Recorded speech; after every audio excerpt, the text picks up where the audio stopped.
راح ندير معكم ايس كريم تاع الموز والكراميل ان شاء الله تعجبكم. انا عندي 2 حبات بنان قطعتهم درتهم في المجمد، عندي كاس كريمه وعلبه فلون كراميل، والسكر اختياري، من الاحسن ما ديروا السكر. انا في خلاط درت الموز اللي كان جامد، ضفت عليه كاس كريمه وعلبه الياغورت تاعنا، نخلطهم كامل. هنا ما حبيتش تخلط، ما حبش يمشي، غيرت الخلاط تاعي، خلطوه كامل مع بعض وجبت بلا اللي راح يدخل الفرن، نديرو في بلا ولا علبه ولا اللي كنتوفر عندكم.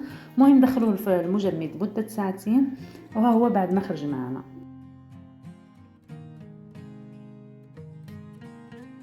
فخلوه شويه ومن بعد شكلوه عادي باش يولي طري. جا بزاف بنين، ذوق البنان مع الكراميل. تقدروا كي تخلطوه تضيفوا المكسرات ولا الفواكه، تخلوها يعني حب، نص ترحوه نص تخلوه حب. زينتها بشويه كاوكاو والكراميل. نتمنى تجربوه، جا بزاف بزاف بزاف بنين واحسن من المحلات، يعني احسن ما تشروه واجد.